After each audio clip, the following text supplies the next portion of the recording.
istophobe, whatever, so they can label you and not take any responsibility for the fact that they fucked it up. We're smarter than this.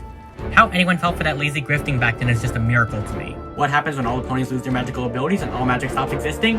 You guessed it, no Wendigos! This actually works to G5's benefit, is when they do introduce new locations, they do it so much better than G4 in most instances.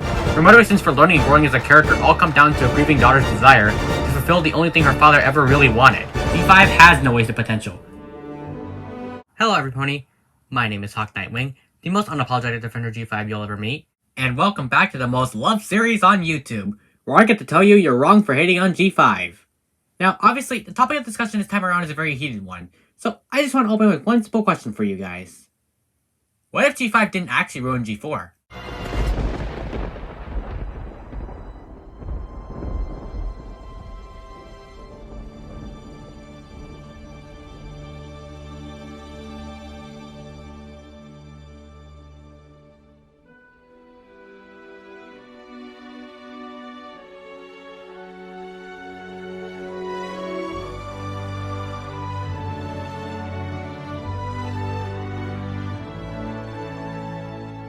One of the most common and baseless complaints I've seen floating around in regards to this generation is that it ruined FIM's perfect ending and presumably rendered all Twilight Sparkle's accomplishments pointless. It's the reason why many actively choose to despise G5, despite all the great storytelling and character work it's provided across all media, because they can't get past this supposedly unforgivable sin. This toxic purist mindset pervades practically all G5 discussion, and you're bound to see several comments pop up with the exact same argument. Well, I am absolutely tired of it. I for one believe that this isn't the case at all. Today, I want to see if I can ease that burden a bit. Perhaps proof that the supposed perfect ending that G5 quote-unquote ruined wasn't so perfect after all, and that this status quo quote-unquote reset wasn't so much of a reset at all, and there was still a point to G4. I want to prove that G5 didn't actually ruin G4, and inspire you to look at that argument with a more critical lens. Because the truth is, this generation didn't ruin anything from FIM, and we'll be proving this by reacting to and debunking one of the biggest videos that convey that theory, that being Zay Magenta's review on A New Generation. Yes, I'm aware he deleted his channel and that he was already exposed, but archives of the video still exist online, and hey, he was already outed as a jerk, so what's the harm in exposing him a bit more? That's right, we're gonna tear this supposed review to pieces, and prove beyond any reasonable doubt that G5 did not in fact ruin G4, as well as that G5 does not rely on G4 to tell its story, and stands on its own as a new generation. Pun completely intended. Before we begin, if you are new here and you are not subscribed to the channel, then what are you waiting for? We analysts appear to be a dying breed at the fandom, as mindless hate videos are all the rage now. So if you like what you see here and you want to see more, then feel free to slam that like button and subscribe to the channel for more amazing funny content just like this. YouTube's algorithm works in mysterious ways, and small contributions like this make a huge difference in helping me grow. As always, the video I'm responding to will be an abridged version. Anything if I'm redundant or agree with will not be present in order for me to be as concise as possible. That being said, I want to also stress that I will be doing my best to explain the full context behind his arguments, while also debunking them with cold hard facts. My intention is to always be fair, even to this guy. So without further ado, let's get the ball rolling and defend this movie once again. Roll it! Well, it's been a pretty long time since I covered this series, hasn't it? Though considering the title, it might not be such a welcome return. Alright, we're off to an interesting start here. There was something about it that made it a highly enjoyable experience. The hype for each new episode, the creativity surrounding the fandom, it was practically a phenomenon. Yeah, I won't deny that. The Brony fandom was something amazing. Even in spite of the oddball weirdos, we were really something. I'm someone who fell in love with the show during late 2014, and I got to experience some of the best we had to offer. There were so many fun and creative channels I watched, got to witness the life and death of some of my favorite audio dramas. I even got to go to a convention at one point, where I got tons of figures and a giant Coco Pommel plush.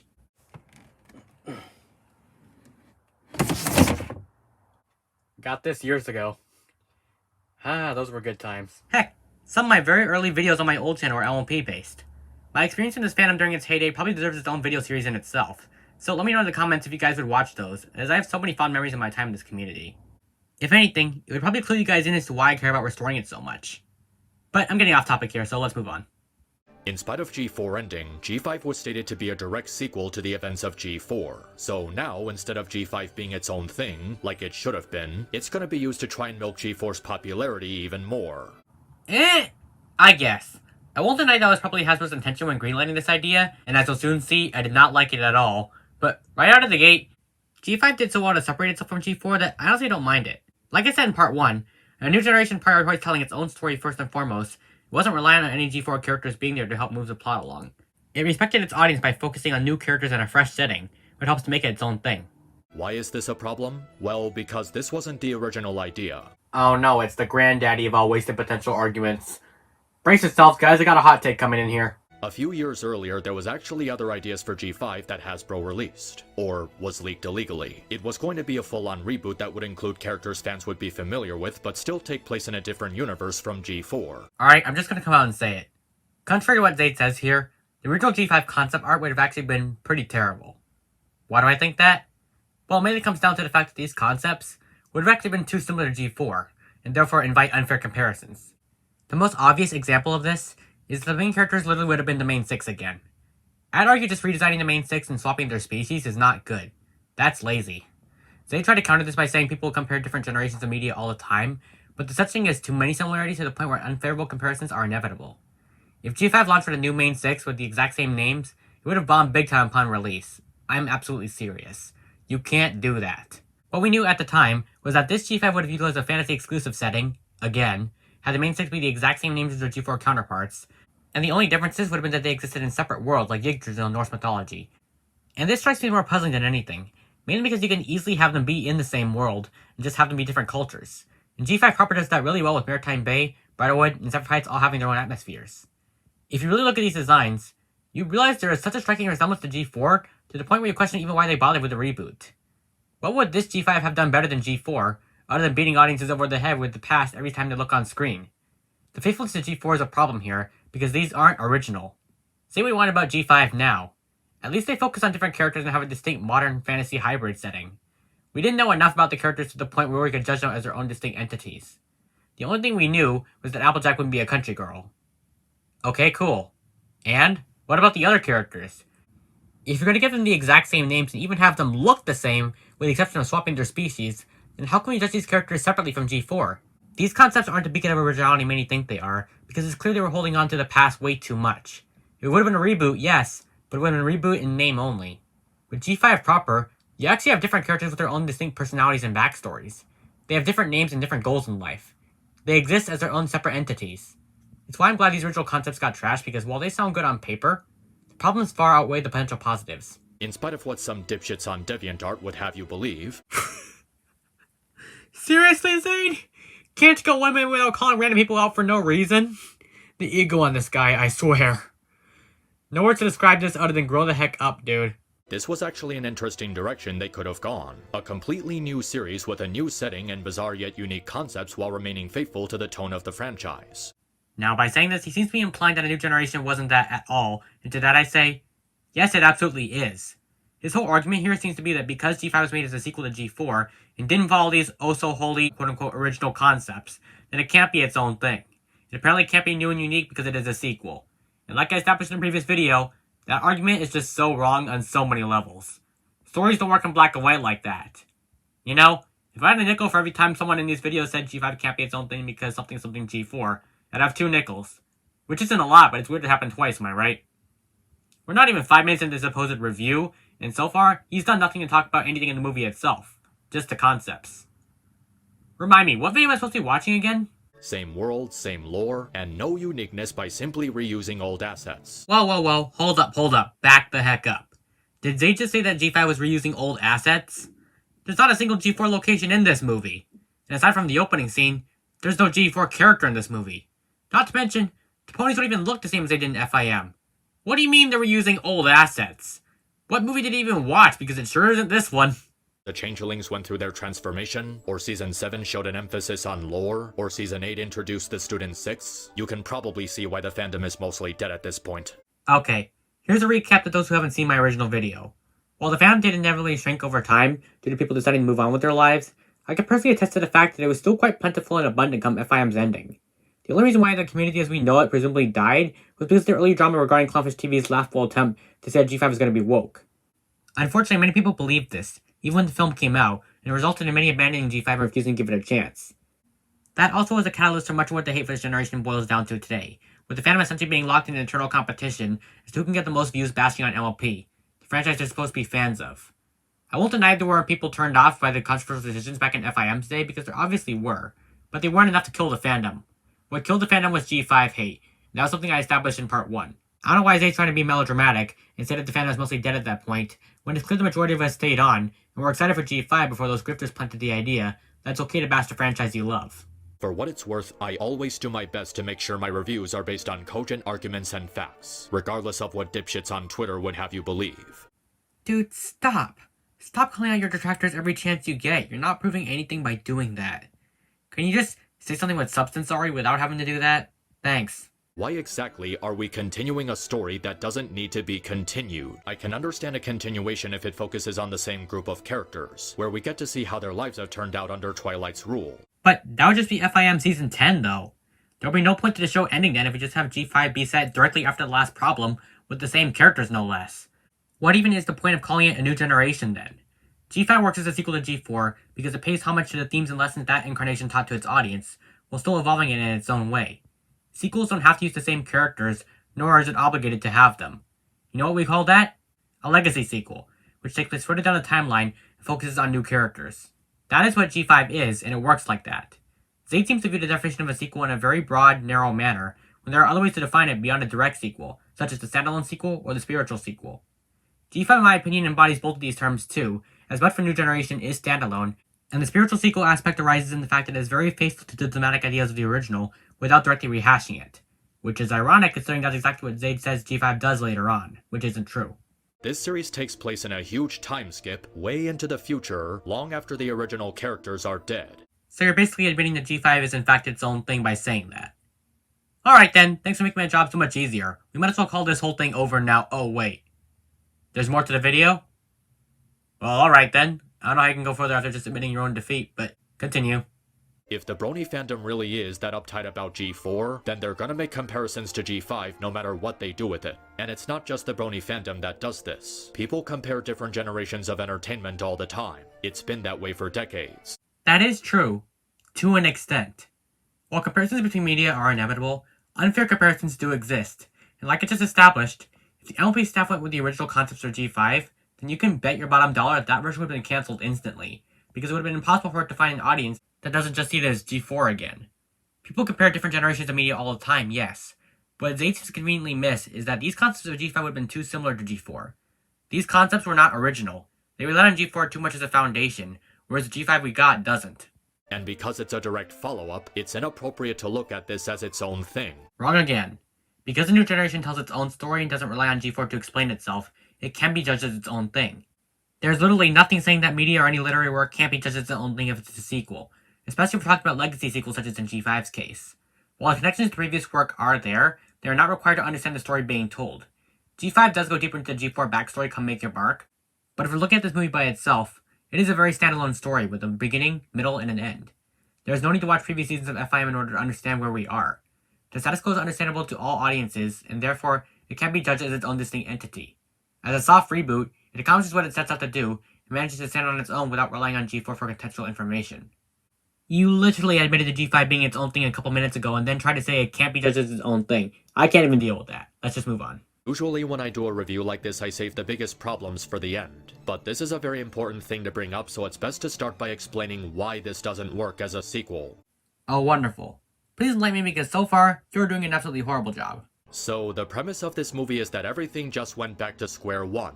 They just pressed the reset button and rendered 9 seasons worth of plot development entirely pointless. Wait, what?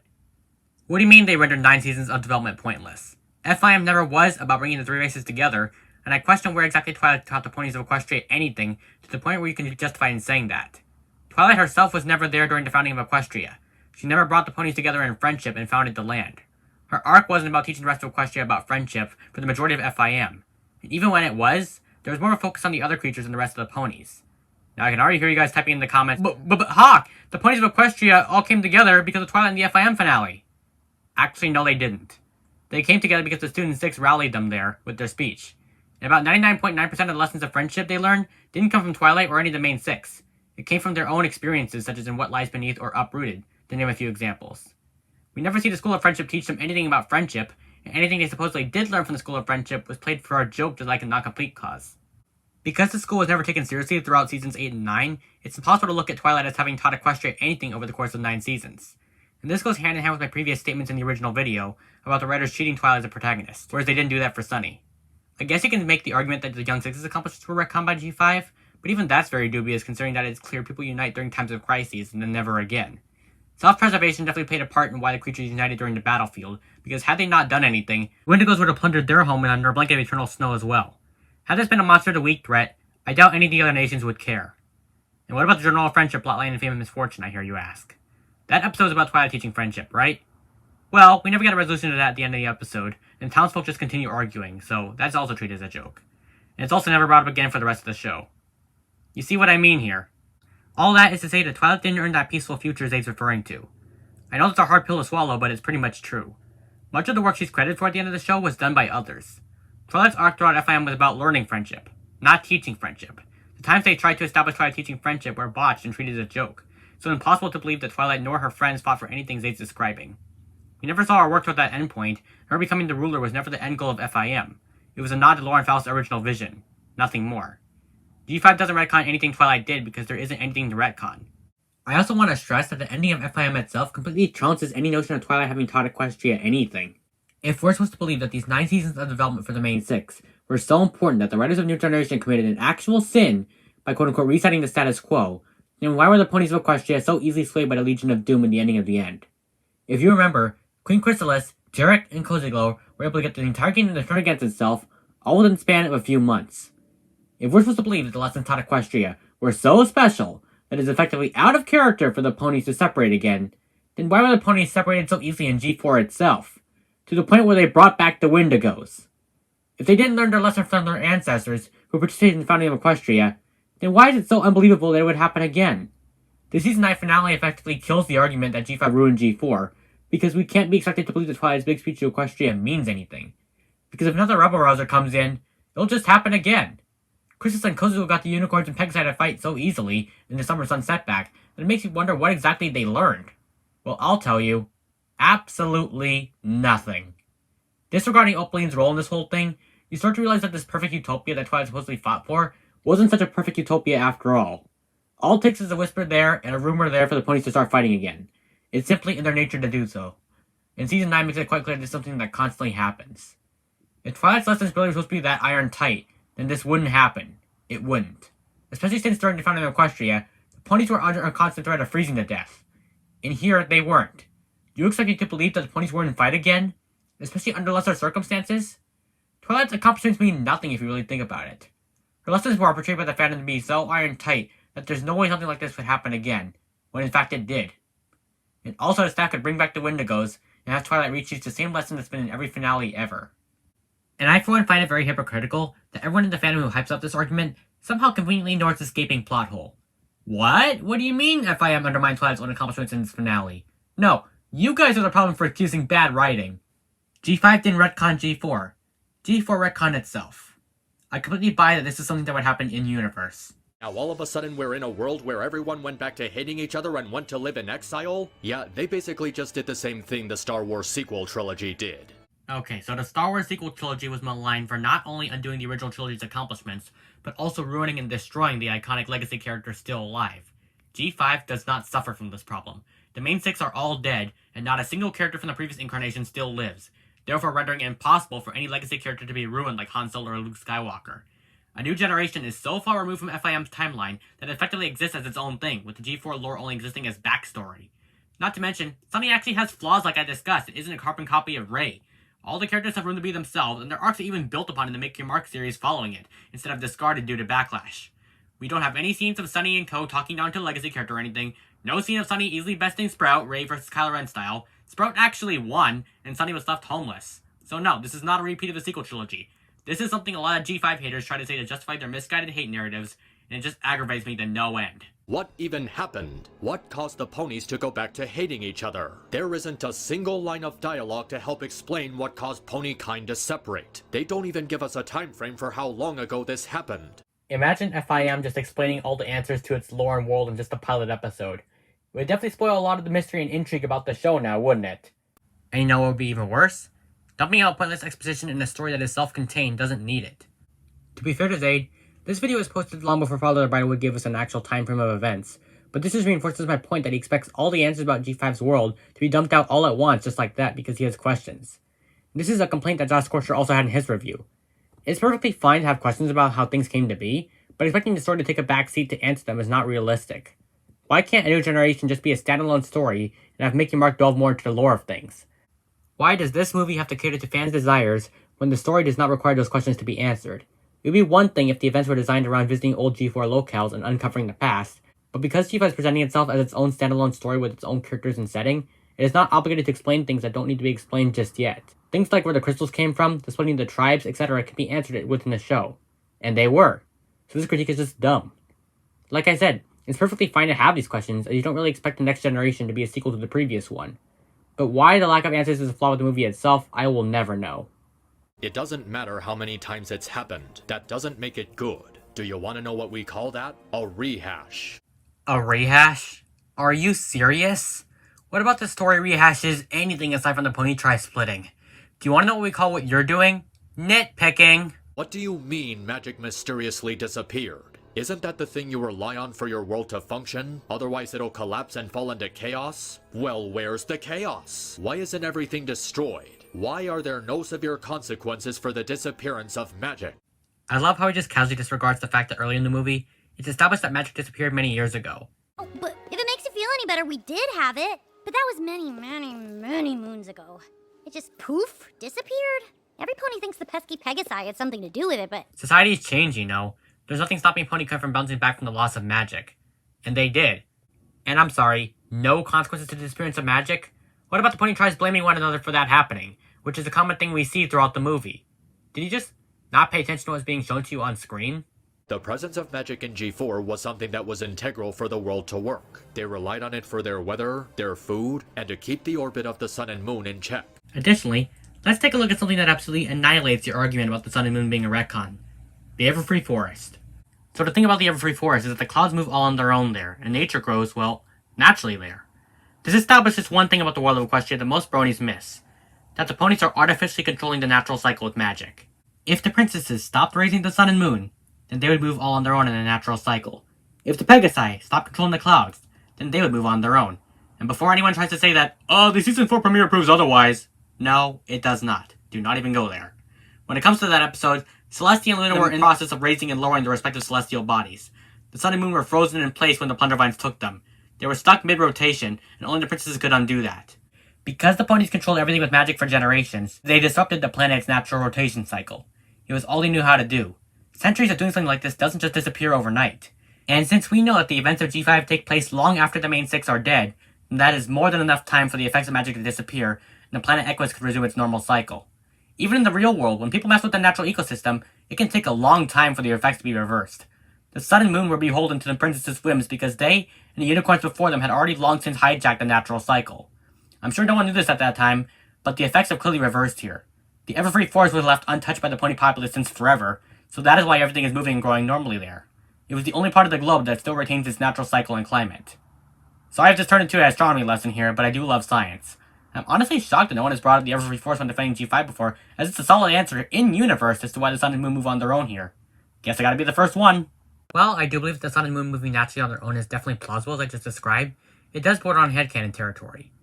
Luckily for us, there's also an in-canon explanation as to why they don't need magic to move the sun and moon anymore, and that comes in the form of the amulet from Between Dark and Dawn. If you remember from that episode, Celeste and Luna put their magic into the amulet in order to give Twilight an easier time with the ceremony. So because that amulet exists, it's easy to see why the sun and moon just move naturally on their own now, as the magic from the amulet powers them. We don't need any pony to raise or lower the sun and moon anymore, because the amulet was established to be a viable alternative to manual control. Without magic, how are the Earth ponies supposed to harvest food? Wasn't it specifically them who were able to provide it for the other ponies? First off, Earth ponies can still harvest food without magic, as they can just plant stuff in the ground normally. And two, Maritime Bay is a functioning town. You know they have grocery stores, right? Right? If this crystal is so important to preserving the magic of ponies, you'd think it might have been brought up before. Why didn't Tyrek try stealing it? Why didn't the Storm King try stealing it? I would imagine they would see value in it if it's linked to all the magic in Equestria. Dude, what is this argument? The whole point of the scene in the old hangar was to plant the seeds that Twilight was the one that created the crystals. That's why they show the stained glass window with her cutie mark. Your first inclination is to think of this as a plot hole. Your first inclination is assuming that this was something that existed in G4 before but was never mentioned. Huh? Again, it wasn't common knowledge yet why exactly Twilight created the crystals, but the movie clearly establishes it's meant to be something that happened after FIM. And the first thing you think of is that this is a G4 plot hole, even though the movie itself proves this is not to be the case. What are we even doing, Zay? This isn't constructive criticism, this is just not paying attention. Why did Sunny's father have one of the pieces? Why didn't he tell Sunny about the crystal? Did he know? Did he not know? No, he did not know. None of them knew what the crystals were, nor their true value. They were separated years ago, and many generations grew up without ever knowing what they were. None of the characters knew what the crystals were until the hangar scene. Neither Sunny nor Argyle could have known what the crystals were beforehand. For all Argyle knew, the Earthpoint crystal was a decorative jewel piece. That was also something blatantly shown throughout the movie. As for the characters, there really isn't that much to talk about, particularly because they're mostly bland and uninteresting. Oh, really? Sunny's father is the usual supportive parent who dies off screen after the prologue, nothing more or less. Really? That's all you can say about him? Nothing about how his teachings inspired Sunny, or how a huge part of her character arc is dealing with his loss and trying to make him proud of her? Literally nothing about the impact he had on her life? Nothing about how he represents hope for the next generation, given that he disagrees with the status quo? Literally nothing about how the fact he inadvertently helped kickstart the events of the story makes him one of the most important characters in the movie? Okay then. Izzy Moonbow is a Pinkie Pie clone. Yeah, there's no question. It's basically Pinkie Pie. A Pinkie Pie clone? No, she is not. She has a completely different backstory than Pinkie and different personality type. And in fact, she's more creative and has more of an emotional side. Are all bubbly characters Pinkie Pie clones to you? How does that make any sense?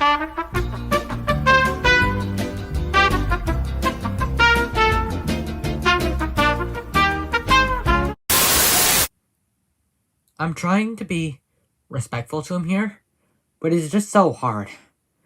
I don't know how to sugarcoat an argument like that that's just so fundamentally broken.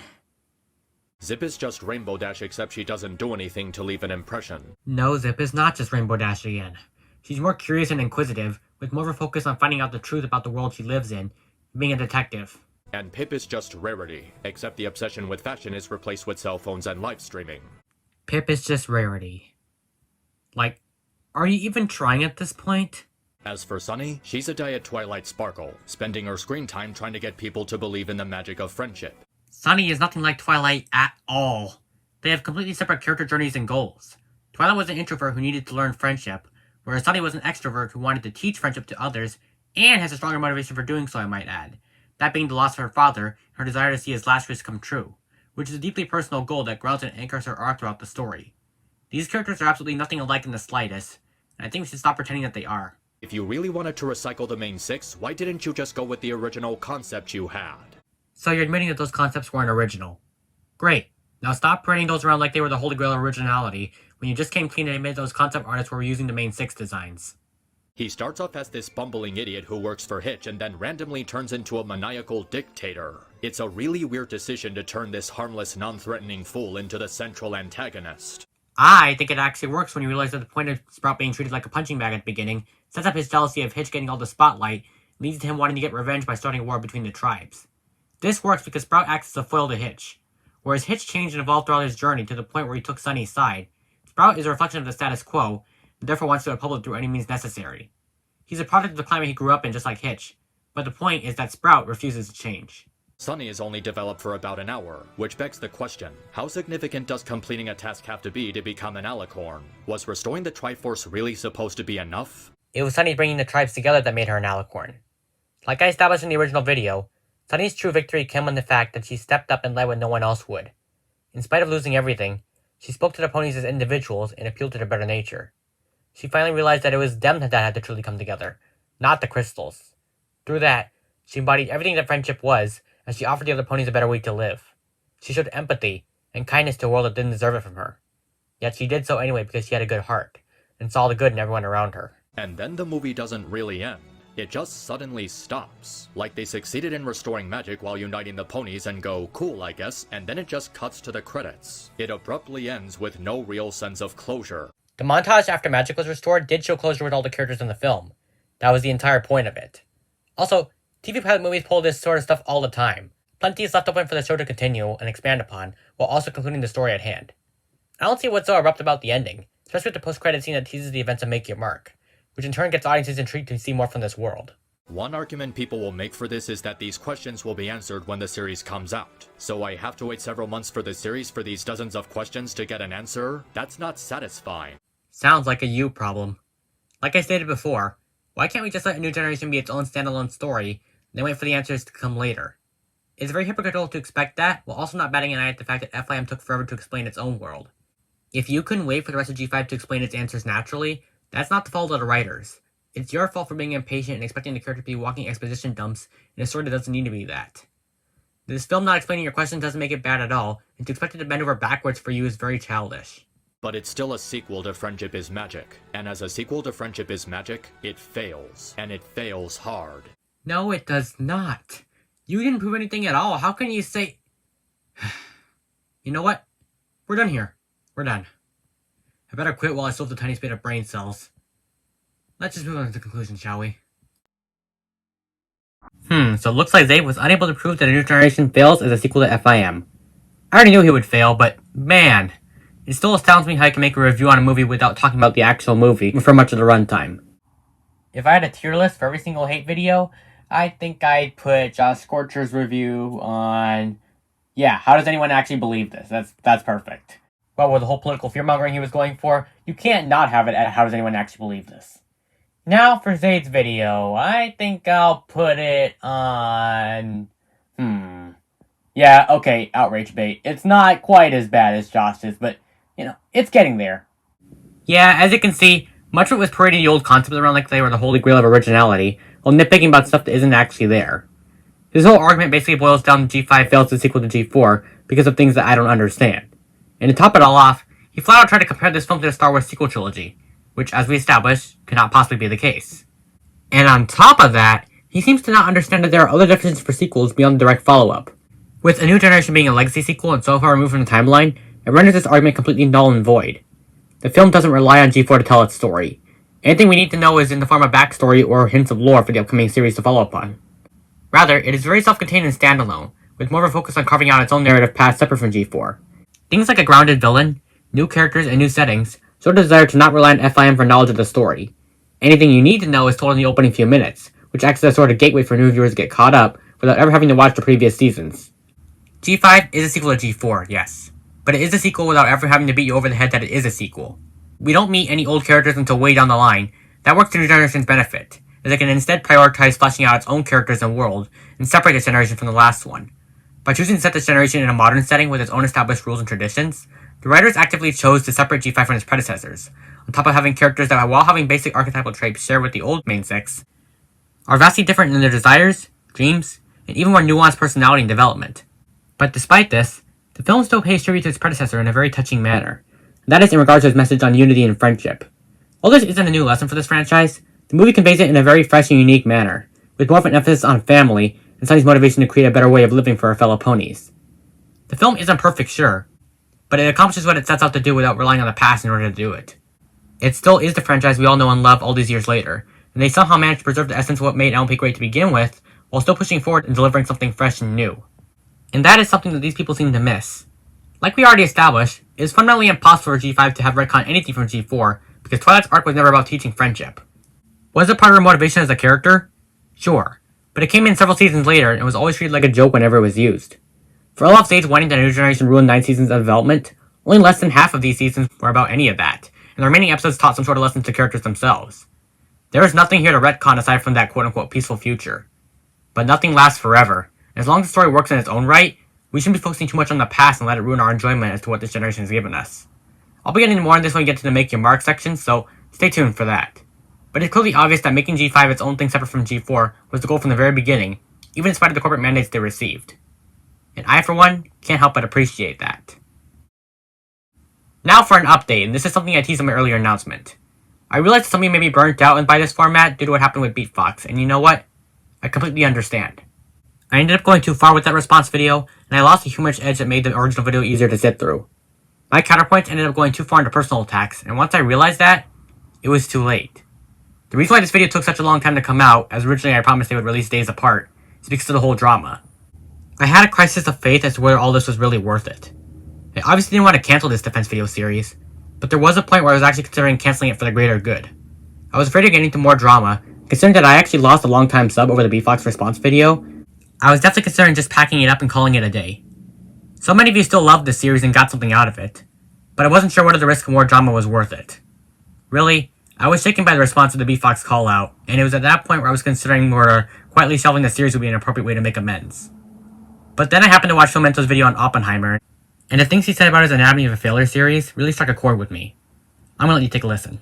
Basically, I am Oppenheimer of the YouTube era. Whereas he created the atomic bomb, I created something equally destructive. A series of negative clickbaity movie videos that inspired all other creators to put the word failure on pretty much every title and thumbnail. And I've gotten so much flack for it that I regret it, that I feel like there's blood on my hands. It's all about me. A bit like how this video began with me regretting what I'd created, only to now realize that, so what? Yes, I created a form of negative clickbait that now burns all over YouTube. But so what? I can't control what others do with what I've created. You can complain about me on Reddit and Twitter all you want, but it is what it is. I am what I am. I am Oppenheimer of the social media age, and I'll keep doing what I do. That really rings true. Yes, the series is controversial as it debunks other creators' videos on G5. But guess what? The rest of the commentary community does a sort of response video format as well. There is a fine line between criticizing another creator and personally attacking them, and ultimately, I crossed that line with BeatFox. But I know I can do better with this series, and I knew that if I cancelled it, then I would be losing my channel's greatest asset, that being covering G5 from a writer's point of view. That was the original pitch so many months ago. That was what inspired me to do this, bringing you guys along as an inspiring author. Not only that, but showing what's wrong with the current state of pony criticism in the hopes we can do better. My message is one of hope. By painting a bleak picture of where we're at, I can believe we can inspire us to choose better content to consume and open the eyes of those who may be on the fence to check out G5 for themselves and form their own minds. And I love doing that. I care about doing that. I care about G5 enough to say that in spite of everything, you know what? The defense videos are not cancelled.